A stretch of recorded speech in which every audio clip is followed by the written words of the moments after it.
O programa a seguir é livre para todos os públicos.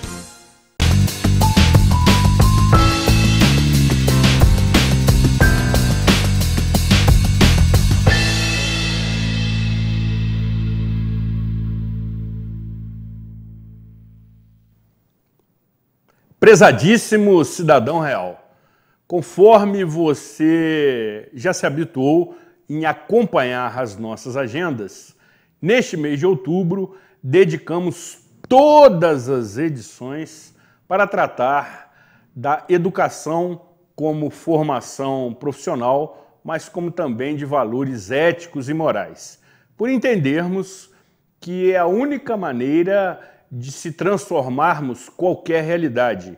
E isso tem sido muito bem observado, sobretudo em determinados países asiáticos que entenderam esta importância da educação, da formação e investem anualmente um percentual bastante significativo do seu produto interno bruto. Entretanto, no nosso país ainda não houve este convencimento. Mesmo sabendo que, tal como saúde, segurança e incluo mobilidade urbana, são temas preferidos na época das eleições e sobem os palanques, como também descem rapidamente. E aí a questão, o tratamento do assunto cai no lodo, com todo respeito ao lodo, evidentemente, e tentando estabelecer simbolicamente esse comparativo. Me parece que falta talvez seriedade, estratégia, respeito ao dinheiro público, que por ser público é de todos, e aí não conseguimos deslanchar nesse viés. E enquanto isto não acontecer, continuaremos enfrentando todas as dificuldades que muito bem sabemos. E neste mês de outubro, conforme eu disse, o programa Cidade Real presta uma homenagem simbólica a todos os mestres, professores, alunos e servidores que compõem todo este cenário extremamente importante e fundamental, até porque sou muito grato eternamente, especialmente a todos aqueles que tive a oportunidade e o privilégio de tê-los na minha formação profissional e também de valores humanos. Estão na essência, estão na base, estão na formação. E assim deveriam ser ressaltados. E precisamos entender este cenário. Para tanto, temos a oportunidade de conversar nesta edição com um especialista do setor, professor, escritor, ex-secretário municipal de educação, como também presidente do Conselho Municipal de Educação e teólogo, entre outras inúmeras qualificações no seu vasto, extenso e qualificado currículo, que se aqui fôssemos descrevê-lo, certamente tomaríamos quase que a integralidade do programa. É uma apresentação consistente. Sendo assim, você que está nos acompanhando nessas edições do mês de outubro, quando semana passada tivemos a oportunidade de entrevistar um talento friburguense que se saiu muito bem e despertou grande interesse da nossa audiência, descrevendo as suas participações em Olimpíadas do Conhecimento, também conhecido como querido Pedro Lac, a quem remeto novamente, como também a sua mãe, um abraço, um beijo fraterno pela participação muito concorrida, até porque nunca antes na história deste programa, como já nos ensina um ex-presidente que atualmente está em cárcere, houve. Foi um programa sensacional, como vai ser esse.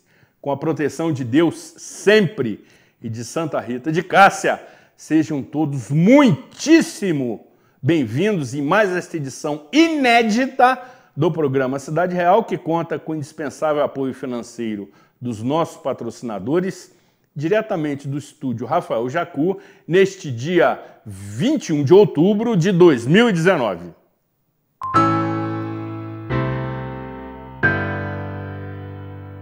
Acesse tvzoom.com.br e fique por dentro das principais notícias de Nova Friburgo.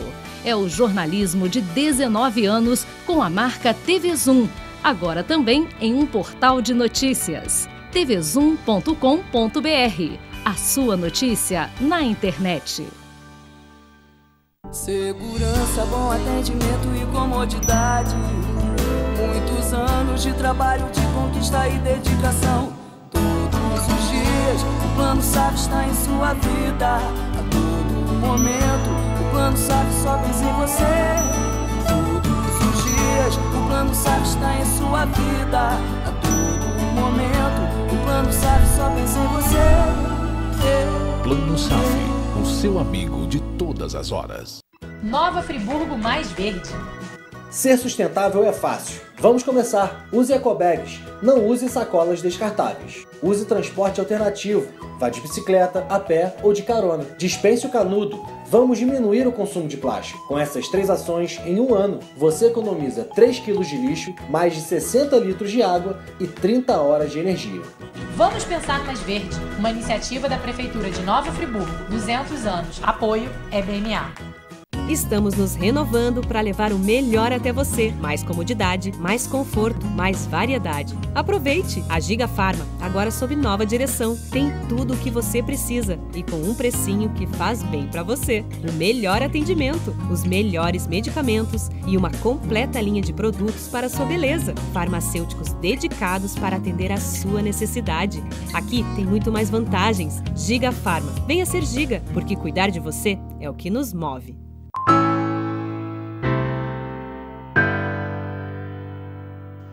Programa Cidade Real, credibilidade, imparcialidade, informalidade, um toque de bom humor nas noites de segunda-feira, quando ainda me apresento devidamente limitado por conta de uma fratura no braço direito e que está me impondo novas regras e rotinas que continuarão pelo menos até o final do mês de novembro. Então, no meu figurino, que por vezes causa certa admiração como indagação, esta tipóia estará me acompanhando até a última semana de novembro, salvo alta médica, obviamente, senão continuaremos, sobretudo, exercendo a paciência e a tolerância.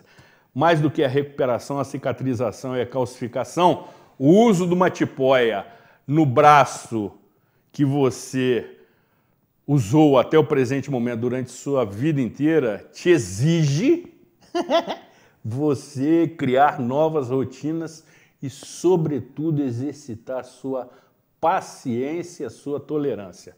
Não há outra alternativa, até porque o corpo te impede de você se movimentar mais bruscamente, tentar outras atitudes e atos que não condizem com a atual limitação física.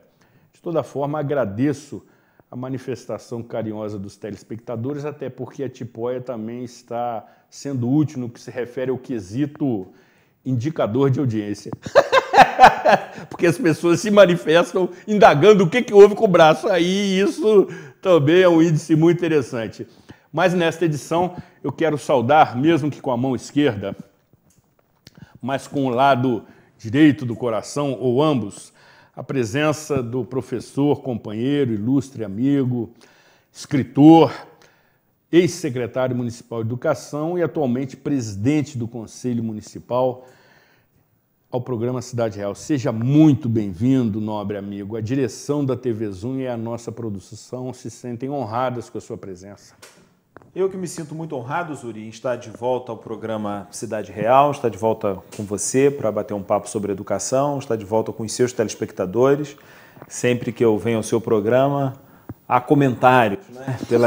pelas calçadas, pelas redes sociais. Eu te vi no programa do Zuri, foi interessante aquele bate-papo sobre o assunto tal. Enfim, um prazer, estou à sua disposição. Certamente, e por conta disso, também você estreou uma nova atração na TV Zoom que tem um formato muitíssimo interessante. Qual é a proposta? A ideia, Zuri, é o programa Ponto de Vista.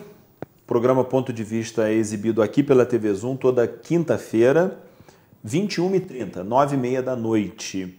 A ideia do programa é que a gente receba sempre 2 convidados e, em geral, pessoas que têm pontos de vistas diferentes sobre o assunto que vai ser tratado naquela edição. É um programa curto, um programa de 30 minutos de duração. É, de fato, um bate-papo, um bate-bola bastante ágil, em que as opiniões e as informações sobre um determinado assunto são colocadas sobre a mesa e a gente debate e reflete sobre elas.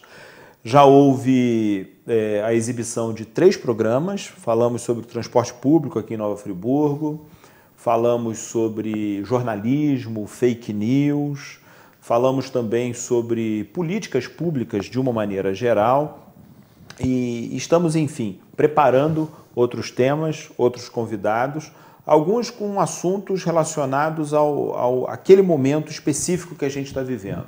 Outros relacionados a assuntos de interesse da coletividade, como, por exemplo, o segundo programa que foi ao ar, um programa sobre meio ambiente, por ocasião das queimadas na Amazônia, seca, essa coisa toda.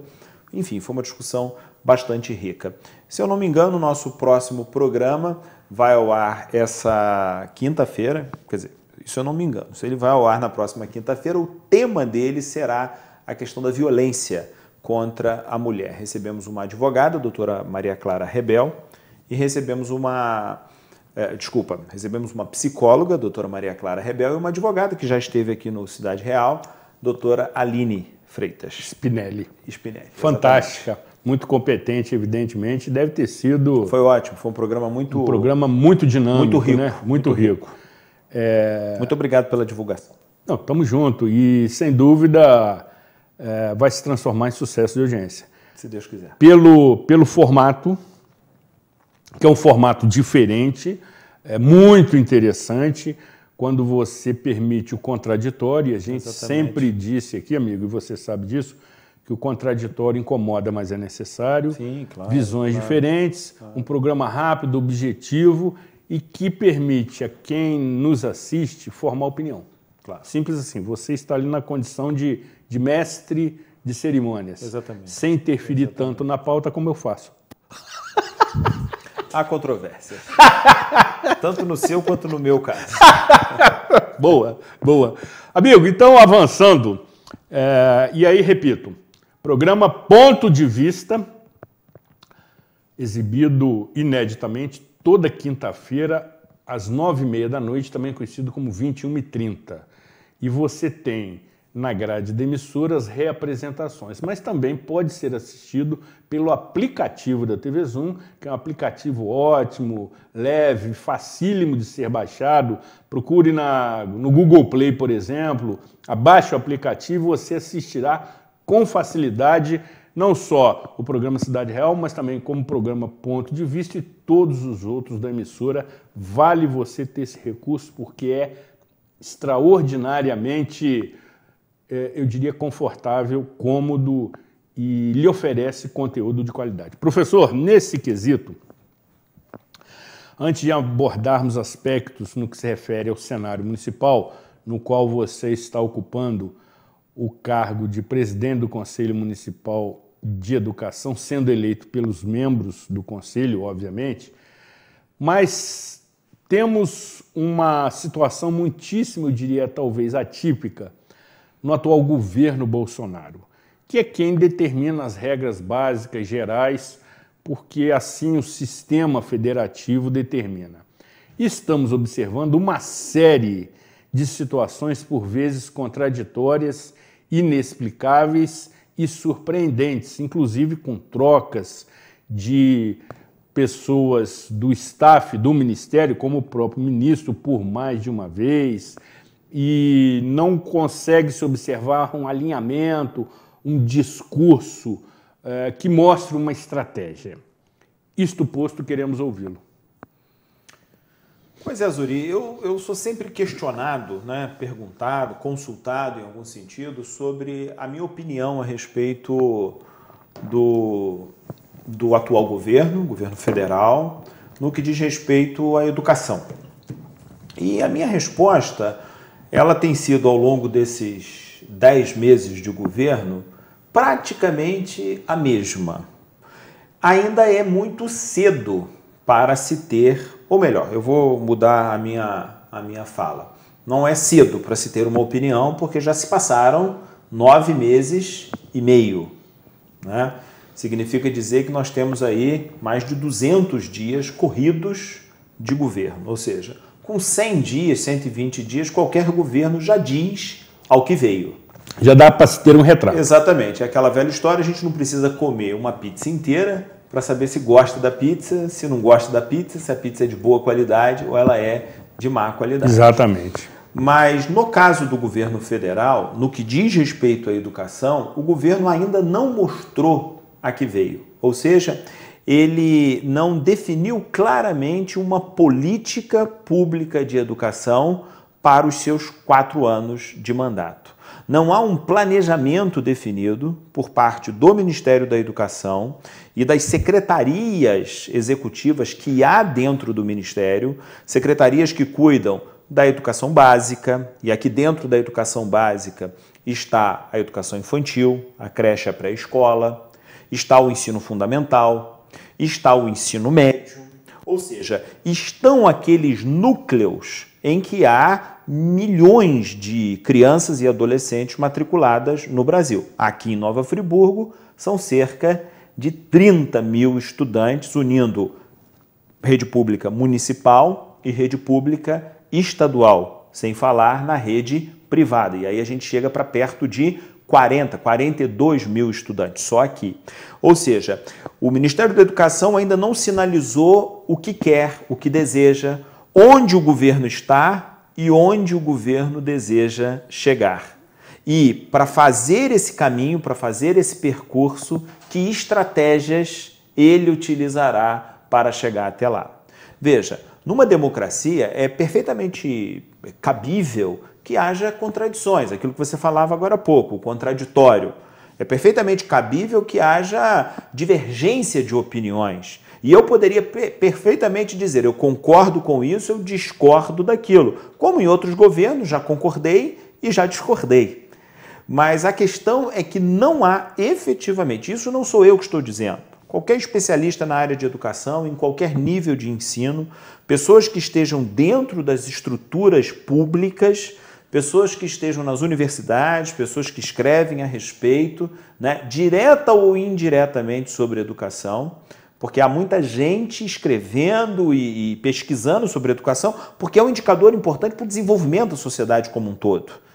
E nesse aspecto não há, claro, por parte do governo, um planejamento. Não há. Aonde nós estamos, aonde a gente quer chegar e que caminho que a gente vai utilizar para fazer isso.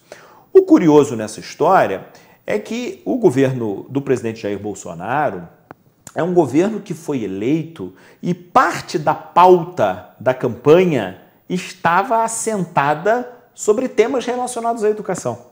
Temas relacionados à educação dentro da sala de aula, educação familiar, o papel da família dentro da escola, a questão ligada aos professores, alguns projetos que circulavam já antes, que foram, em certo sentido, incorporados e ganharam força, ganharam corpo ao longo da campanha, como o projeto Escola Sem Partido e outras coisas semelhantes. Tudo isso estava muito presente na campanha. Mas no executar do governo, propriamente, não há muita clareza. Então, eu diria que eu não consigo ter uma opinião formada, né? Porque não há um projeto colocado. Quer dizer, no âmbito da educação ainda é confuso. É muito confuso, é muito confuso. Então, a minha opinião portanto, é que é um projeto ruim, porque se passado já praticamente um ano de 4, ou seja, nós já temos aí 25% do tempo aproximadamente. Vencido, é tempo perdido, portanto. É tempo perdido, portanto. E que se faça a justiça, Zuri. O Ministério da Educação, a máquina pública brasileira, ela é muito pesada, ela é muito burocratizada e, portanto, ela é muito lenta. Arcaica por vezes. As engrenagens são muito arcaicas e não funcionam na velocidade que a sociedade precisa, demanda. Mas a gente precisa também reconhecer que dentro do Ministério da Educação Existem experiências muito bem-sucedidas, e eu me refiro ao longo dos últimos 25, 30 anos. Experiências de um país que estava numa situação bastante difícil e que começou a fazer um movimento de ascensão.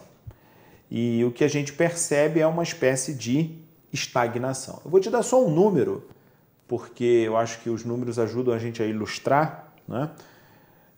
Quando os militares assumiram o governo no Brasil, em 1964, portanto, há 55 anos, exato. O Brasil tinha em torno de 38 milhões de pessoas analfabetas. Pessoas que não conseguiam ler o que estava escrito lá na bandeira nacional. Que, aliás, é uma coisa curiosa, né? Porque o Brasil é um dos poucos países do mundo que tem alguma coisa escrita na bandeira. Exatamente. E a gente tinha lá 38, 40 milhões de pessoas que não sabiam ler o que estava escrito na bandeira. 2 palavrinhas, 3 palavras, né? Ao final do governo militar, de 64 até 89 aproximadamente, nós tivemos uma redução de menos de 10% nesse número. Ou seja, saímos de 39 para algo em torno de 35, 34 milhões de pessoas. Então houve uma redução, mas uma redução em 25 anos tímida, muito modesta. Nos outros 25 anos que se seguiram, né, e aí nós estamos nos referindo ao governo do Itamar Franco, aos 2 governos do Fernando Henrique Cardoso, aos 2 governos de Lula, ao governo da Dilma, do Temer. E de Fernando Collor. Mesmo, Fernando Collor antes, é verdade. Mesmo que rapidamente. Exatamente. Mas Fernando Collor, depois Collor. o Itamar. Isso. Quer dizer, nesse período pós-governo militar, nós tivemos uma redução pelo menos à metade no número de analfabetos que não reconhecem sequer uma única letra. Os parâmetros são mais ou menos os mesmos. O que mostra que o país tem dificuldades em educação, profundas dificuldades. Há dificuldade na gestão, há dificuldade na sala de aula, há dificuldade em sério, a gente pode conversar sobre algumas delas, mas houve uma redução bastante significativa, né? E esses números andam estacionados nos últimos 2, 3 anos. Isso é uma preocupação. Nova Friburgo tem um número de analfabetos também bastante expressivo. Se a gente pensar na cidade que nós somos, no lugar onde nós estamos a alguns poucos quilômetros da capital do estado, que foi capital federal durante décadas e décadas, um dos destinos turísticos mais procurados no Brasil e no mundo, pelo menos conhecido, né? Uma cidade que tem uma história de colonização muito, muito rica, muito bonita também. Então, qualquer número nesse sentido, ele é uma vergonha. Nos envergonha, concordo com você. Agora, é uma pauta muito interessante, mas eu gostaria também de ter a sua avaliação sobre um tema que tem sido muito comentado, muito abordado, por vezes sem a devida clareza e competência, que é a escola sem partido.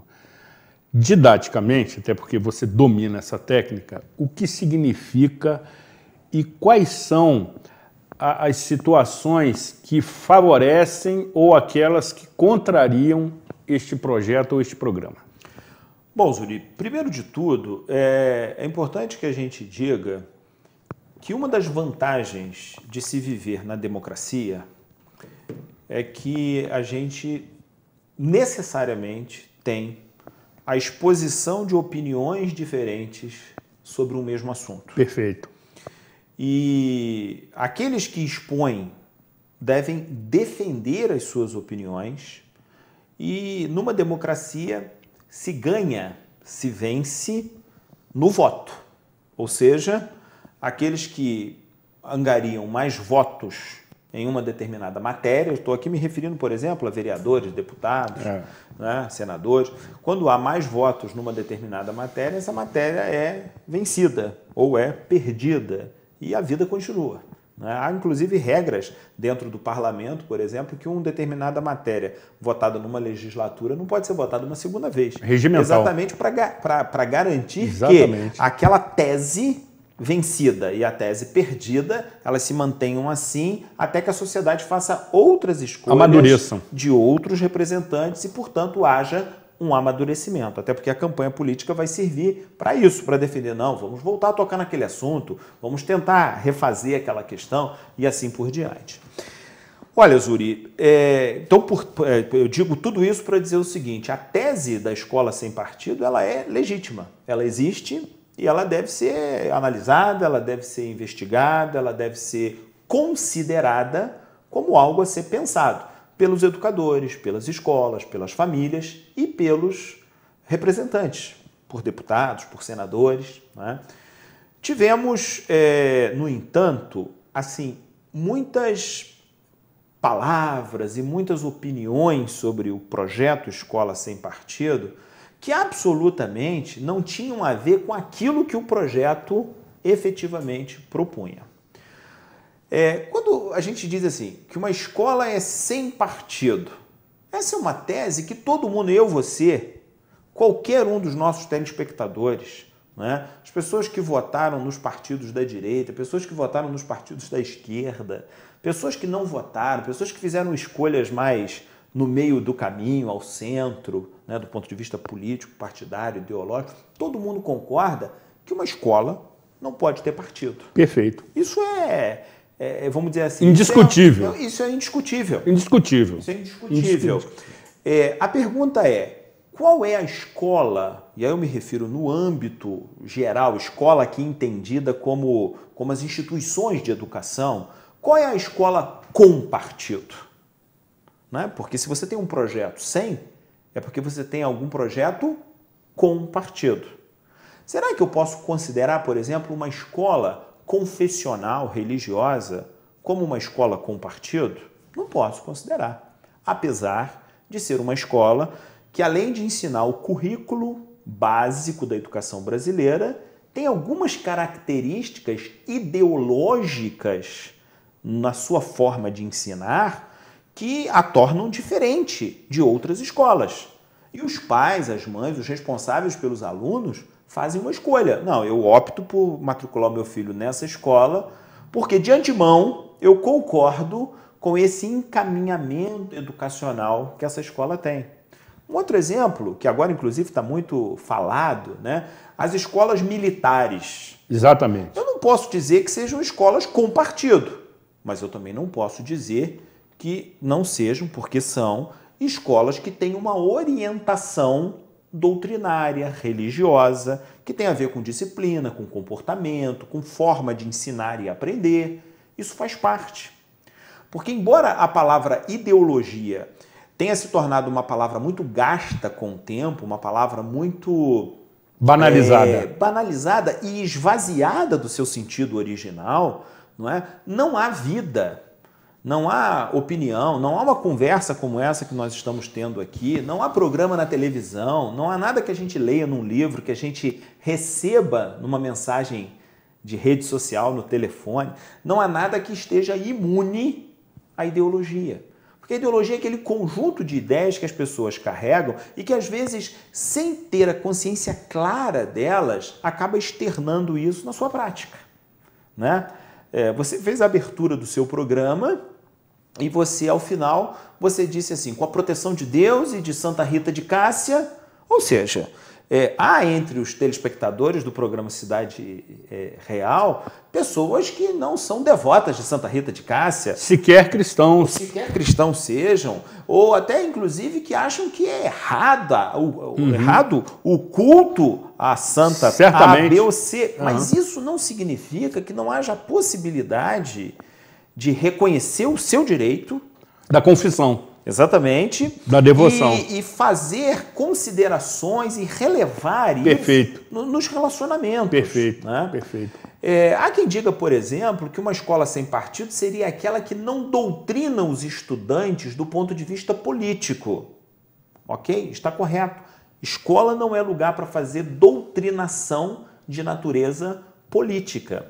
Mas escola é lugar para apresentar o conhecimento acumulado pela humanidade, pelas sociedades, ao longo dos séculos, sobre biologia, sobre eletricidade, sobre língua portuguesa, sobre literatura, sobre história. E aqui, em história, em literatura, em geografia, estão elementos das chamadas ciências sociais. Elementos sobre a cultura, que a antropologia estuda, elementos sobre o funcionamento das sociedades, que a sociologia estuda, e elementos sobre a política, da ciência política, da teoria geral de formação dos estados. Então é impossível estudar a Segunda Guerra Mundial, por exemplo. Aliás, é impossível estudar e não estudar a Segunda Guerra, porque seria uma fraude ao fazer isso. E ao estudar a Segunda Guerra, é impossível não olhar para o Partido Nacional Socialista Alemão, o nazismo. Não é possível olhar para os partidos comunistas, especialmente do Partido da União das Repúblicas Socialistas Soviéticas daquele momento da história. Em outras palavras, entender a forma de funcionamento dos países capitalistas, especialmente capitaneados pelos Estados Unidos, pela Inglaterra, pela própria França. Então, é impossível não tocar nessas questões ao estudar história. Me permita só avançar um pouco mais no exemplo. Como não é possível um professor de biologia deixar de falar sobre genética, sobre hereditariedade, sobre cromossomos, sobre hormônios. Não é possível deixar de falar sobre a teoria da evolução das espécies. Não é? As pessoas têm o direito de acreditar e de pensar em outras formas de conhecimento perfeitamente. Há lugar para todo mundo debaixo do sol. E dentro da escola também. Mas a escola precisa ser uma arena plural, onde as muitas vozes tenham espaço para ser faladas e ouvidas e o conhecimento vá sendo construído e adensado e criticado e criativamente edificado, tanto pelos estudantes quanto pelos alunos. E eu termino, Zuri, dizendo o seguinte, há uma fala de que houve doutrinação política da esquerda, né? Essa palavra também foi muito gasta, a ideia da esquerda. Exatamente. Né? E direita também, porque no Brasil isso ficou tão pulverizado, né, que não corresponde com a realidade, que a esquerda teria feito uma espécie de doutrinação. Ok, então se fez a doutrinação, fez mal feita, porque nos últimos anos houve perda, né, houve derrota nas eleições, por exemplo, né, e os grupos alinhados, ou pelo menos declaradamente alinhados à direita, têm logrado vitória nas últimas campanhas eleitorais. Então, no fundo, o meu único receio com a história da escola sem partido é que, como ele não tem um discurso contrário, não tem uma escola com partido, acabe ficando muito arbitrária a decisão. E quem paga o pato é o professor, a professora que está dentro da sala de aula, que pode sofrer algum tipo de perseguição. Sim. Né? E com isso criar situações absolutamente inusitadas. Há professores e professoras que erram, que cometem exageros no seu ofício? É claro que há. Mas esse número é a ínfima minoria da categoria. Como é a ínfima minoria das categorias, de maneira geral, aqueles que fazem mal feito o seu ofício. Sem dúvida. E para esses, já há na legislação brasileira, que convenhamos, você sabe disso melhor do que eu, o que não falta é lei no Brasil. Exatamente. Né? Para punir, para responsabilizar, para chamar a atenção e para proteger naturalmente aqueles em situação de vulnerabilidade, especialmente as crianças e os adolescentes. Muito bem. Perfeito, amigo. É interessante que a nossa pauta, que é, vamos dizer assim, concebida aqui minutos antes do programa, ela é sempre muito atraente, até porque ela traz assuntos muitíssimo atuais, e cada assunto desse mereceria por si só um programa. Sim. E fica a sugestão já para o programa Ponto de Vista, que você apresenta. Um debate sobre o assunto. Claro, haverá. Acerca da escola sem partido, porque é um assunto muito complexo. Sim. de desconhecimento geral, e a tendência do ser humano, nesses momentos, é deixar-se convencer por aquelas manifestações mais agressivas, mais contundentes. Então, numa atitude conservadora, ele acaba acompanhando, claro. E o que é razoável, determinada opinião. O que é razoável. O mais importante, Zuri, é que a gente se entenda como não sendo dono da verdade. Eu não sou o dono da verdade. Eu posso inicialmente discordar da sua opinião, se você é favorável ao ponto X, Y, Z. Certamente. Mas eu preciso, numa atitude de humildade, pelo menos te ouvir, né? E me permitir, por alguns minutos que sejam, ser convencido por você. E aí, amigo, encerrando, é o que nós não estamos observando, sobretudo pelas redes sociais, onde, além da tecnologia, a intolerância é parte integrante. Reina. Não é verdade? Muito bem. Depois do intervalo, continuaremos com esta aula, mais do que uma entrevista, essa aula proferida pelo professor Ricardo Lengruber, tratando, na sequência, dos desafios no que se refere ao cenário municipal de educação, no qual ele ocupa a presidência do pertinente conselho. Não saia daqui, afaste-se do seu controle remoto.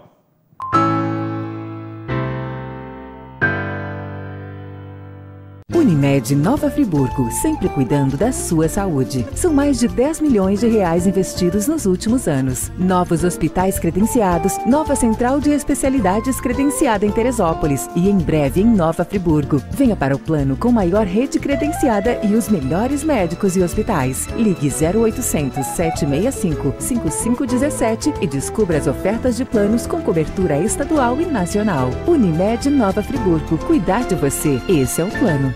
Sua frota ou seu veículo rastreado em qualquer lugar com tecnologia Sistal. Tudo em tempo real com diversos controles e relatórios. Exclusivo atendimento local 24 horas. Sistal, tecnologia em segurança para sua empresa, casa e veículo. Acesse tvzoom.com.br e fique por dentro das principais notícias de Nova Friburgo. É o jornalismo de 19 anos com a marca TV Zoom. Agora também em um portal de notícias. tvzoom.com.br. A sua notícia na internet.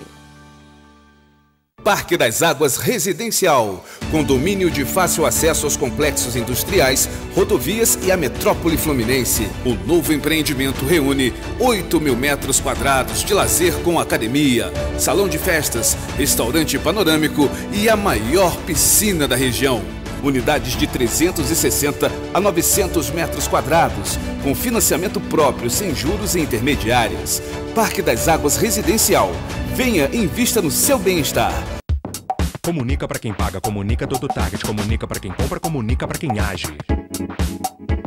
Comunica para o esportista, comunica planejado, comunica o consumista, comunica adequado. Target comunica. Comunicação e marketing de resultado.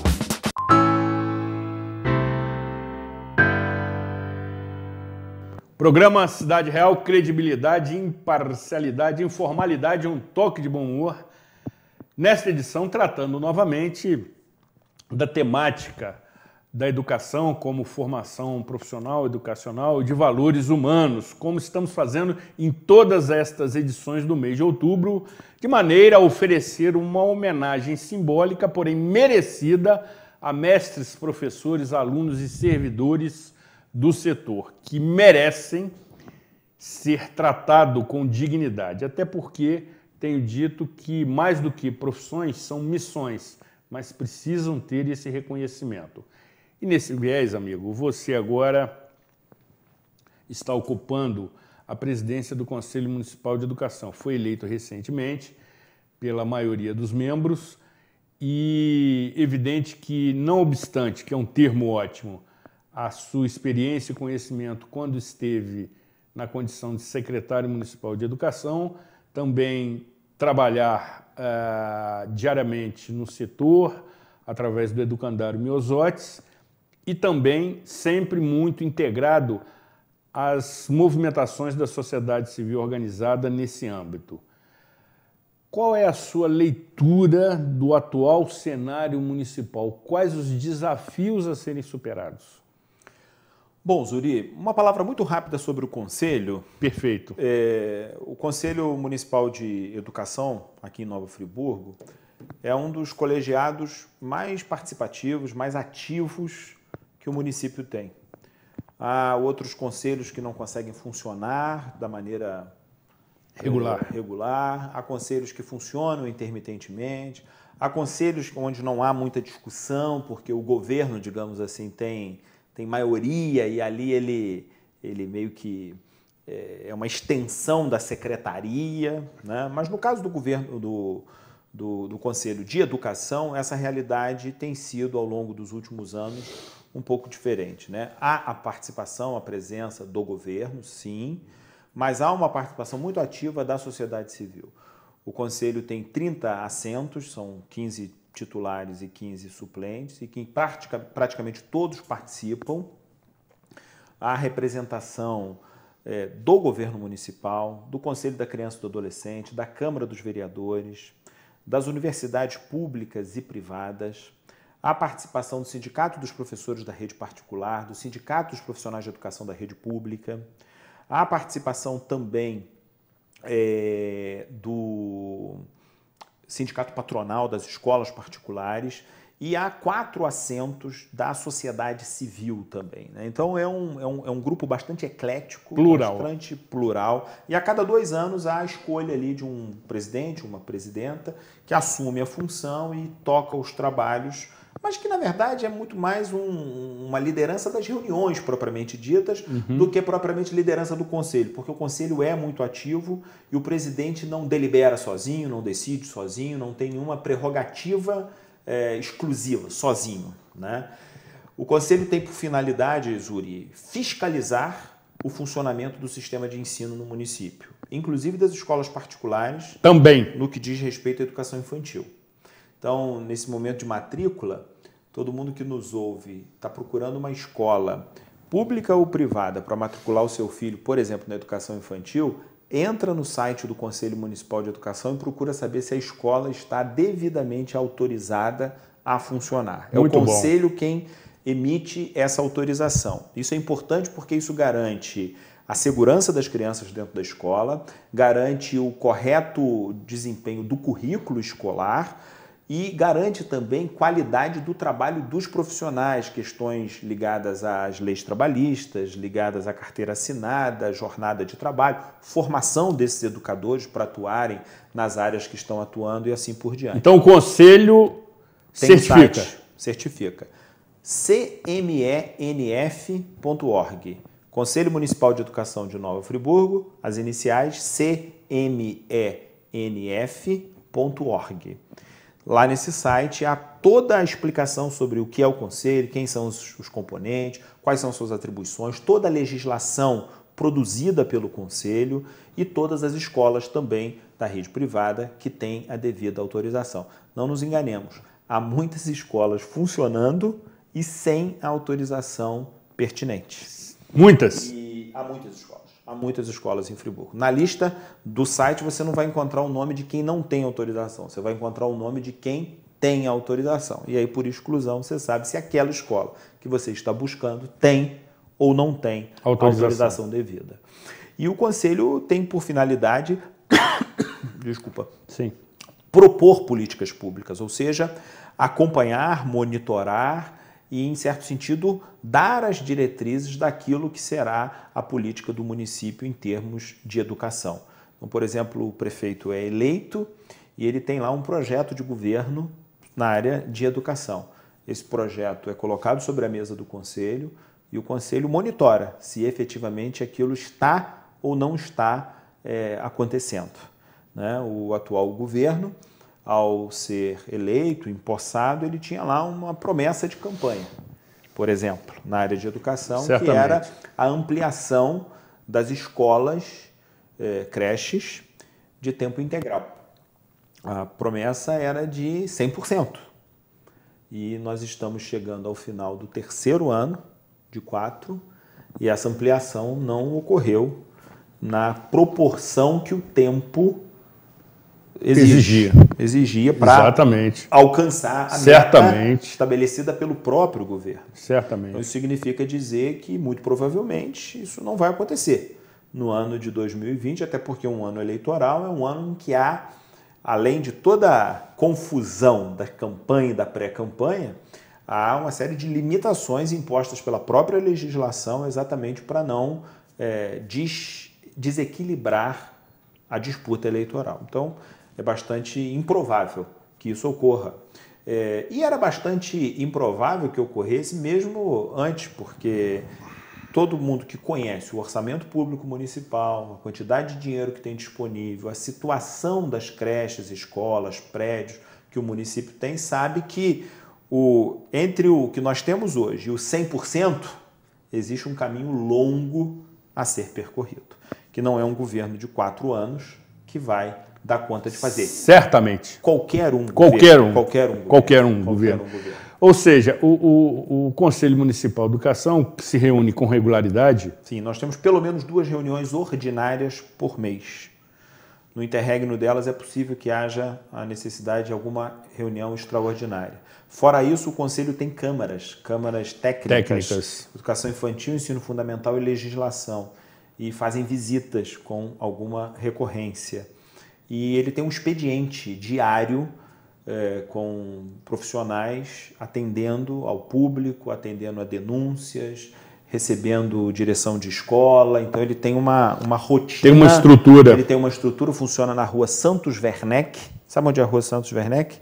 Aquela rua em frente, que sobe em frente à Rua da Maternidade. Correto. Né? Correto. Onde tem ali o curso uma ruazinha estreitinha que sobe, fica lá em cima, Rua Santos Werneck, número 8. O telefone do Conselho é o 2523-8490 e o site é 2522-8490. E o site do Conselho, eu já mencionei, cmenf.org.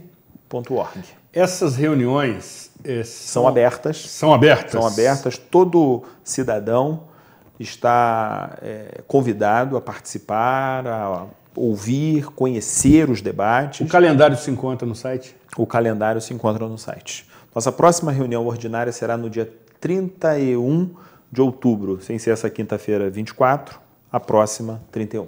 E são ali no centro administrativo... Não, são lá na sede do Conselho. Na própria sede do Conselho. Santos Werneck, número 8. Lá que acontecem as reuniões. Agora, após você expor o funcionamento do Conselho, que... Voltando à sua pergunta aqui, foi muito bem colocado para as pessoas entenderem a composição, a finalidade, os objetivos do Conselho.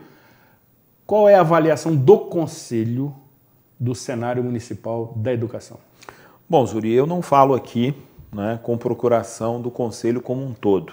Eu seria leviano se o fizesse, né? Como eu bem disse antes, o Conselho tem representações de diversas instâncias da sociedade, inclusive do próprio governo. Há 4 assentos do governo. O secretário de Educação está presente no Conselho e outras pessoas por ele indicadas. Então, naturalmente, que a minha avaliação é uma avaliação que pode ser pessoal e profissionalmente divergente da opinião e da apreciação do Conselho. Mas, em linhas gerais, o Conselho não é uma arena de disputa, de conflito, melhor dizendo.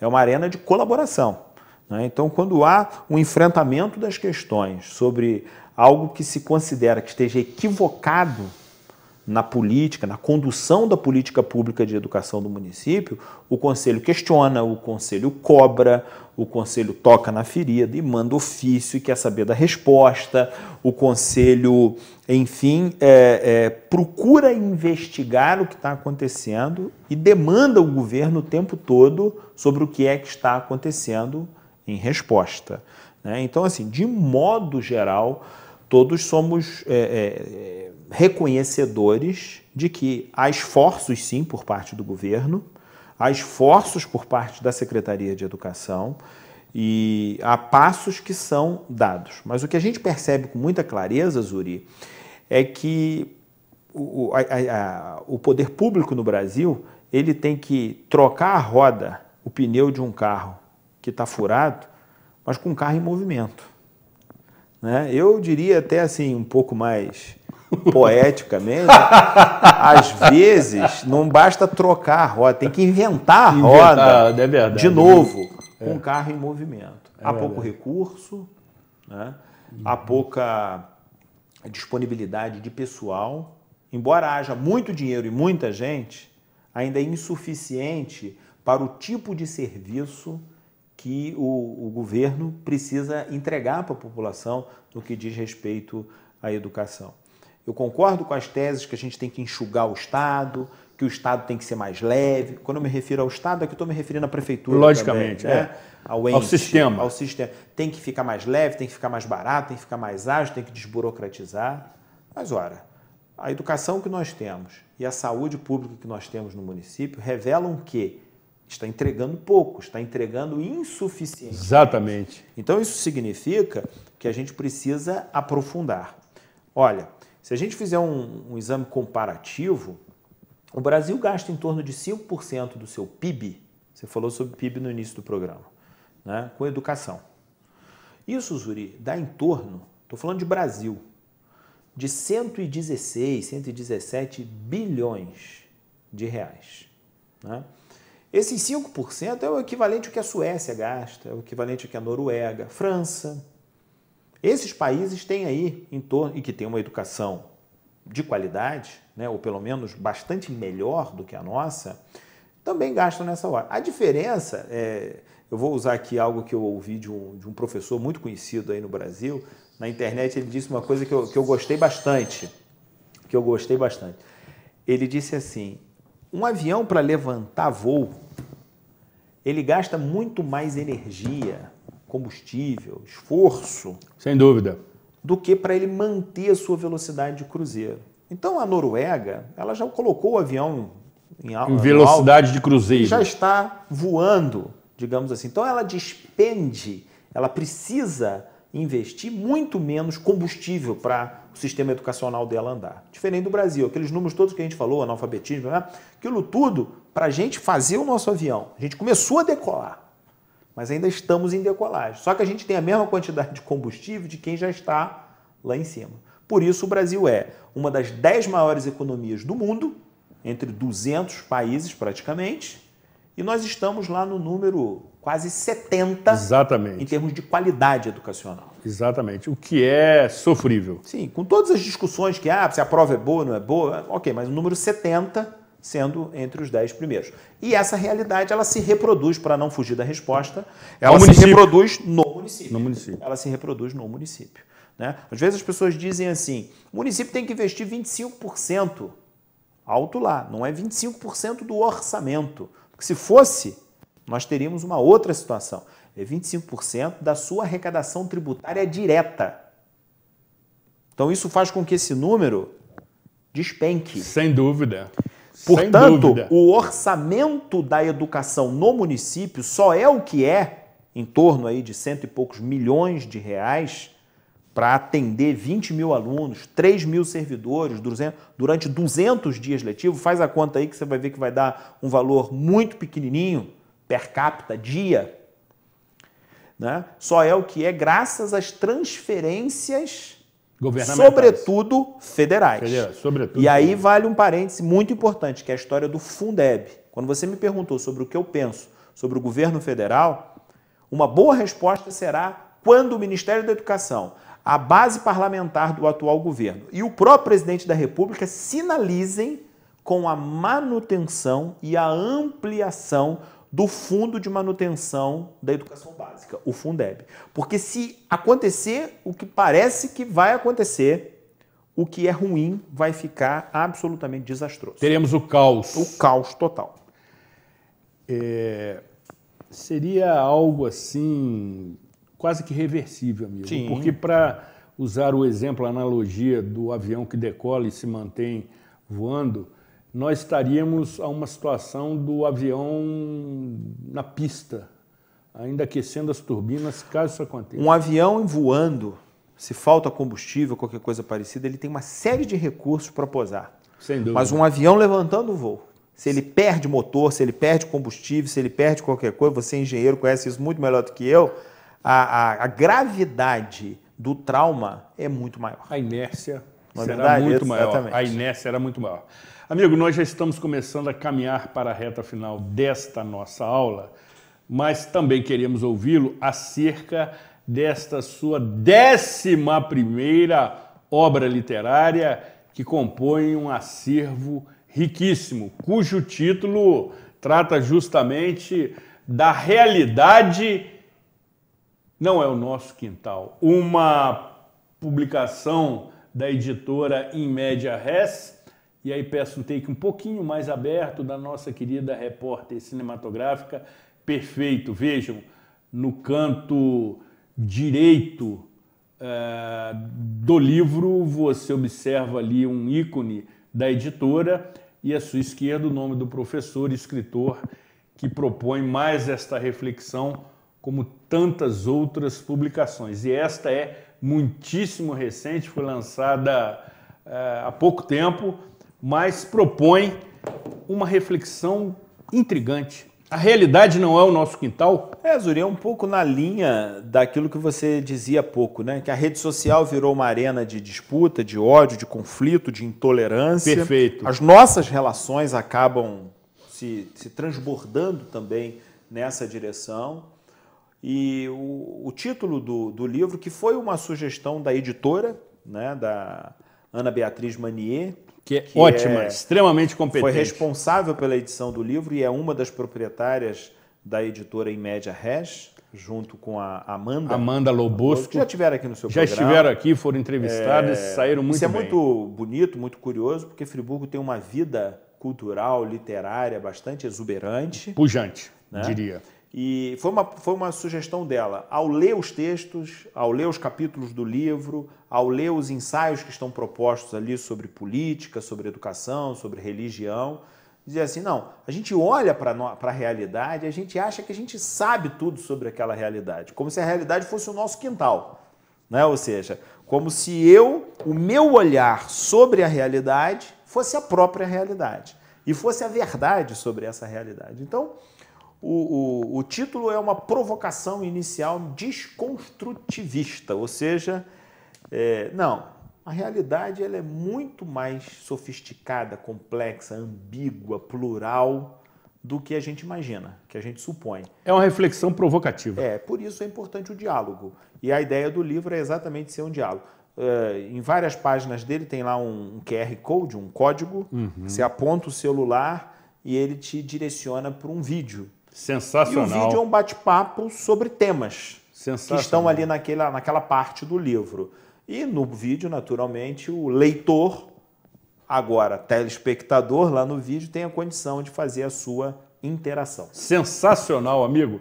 Um novo take no livro A Realidade Não é o Nosso Quintal. É uma publicação da editora In Media Res, que é extremamente cuidadosa. O trabalho gráfico, o trabalho de correção. Exatamente, em suas publicações, tanto na revisão quanto na impressão. O material do livro é muito bem cuidado, é moderno, é atraente, com QR Code que lhe permite aprofundar os temas que são propostos, estabelecer a interatividade. Sensacional esta 11ª publicação do professor Ricardo Engluber, que pode ser adquirido de que maneira, amigo? Ele está à venda na internet, né, nas principais livrarias da internet. Se você quiser procurar no meu site também, ricardolengruber.com, tem o livro lá disponível. Aqui em Friburgo, a livraria Sabor de Leitura, a livraria Arabesco, a livraria Sideral, são as que eu tenho informação que o livro está lá na prateleira à disposição. Foi lançado recentemente. Foi lançado no mês de maio. No mês de maio, se eu não me engano. Se eu não me engano é ótimo, né? Mas enfim, recentemente. Recentemente é melhor. Recentemente. E é uma bela sugestão de presente natalino. Presente de Natal. O livro realmente é absolutamente incomparável. Cara... Muito obrigado, Zuri, pelo convite. Espero voltar outras vezes. E espero te receber como convidado no programa Ponto de Vista, para a gente inverter os papéis. Isso. Tá bom? Me escolha, se você me permite a sugestão. Ao lado de quem? Não, para falar contra. Para falar contra. Seja qual for o assunto. Qualquer assunto você me escolhe. Não, ele vai falar contra. Agora vamos escolher o assunto e quem vai falar a favor. Tá certo. Será motivo de grande prazer e mais uma vez reitero o convite para que você assista o programa Ponto de Vista, que é apresentado em sua edição inédita todas as quintas-feiras, às 21h30, também conhecido como 9h30 da noite. E aí você tem, na grade da emissora, reapresentações diárias, como também pode ser assistido pelo site da TV Zoom e pelo seu aplicativo, disponível no Google Play.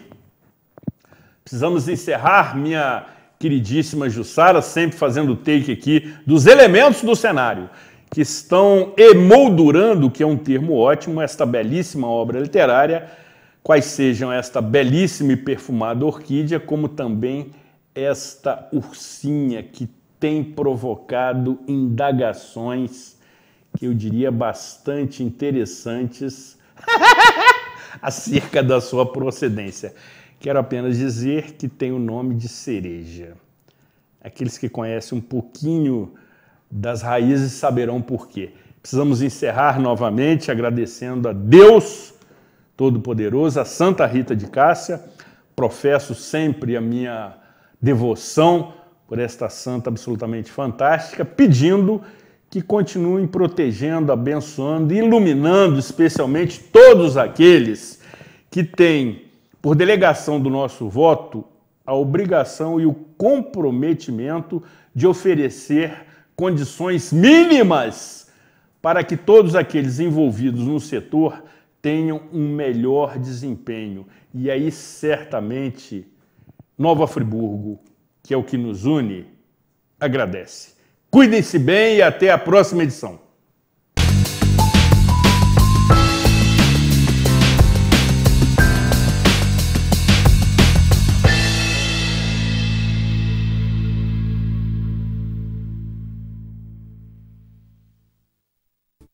Este e outros programas você assiste no aplicativo TV Zoom.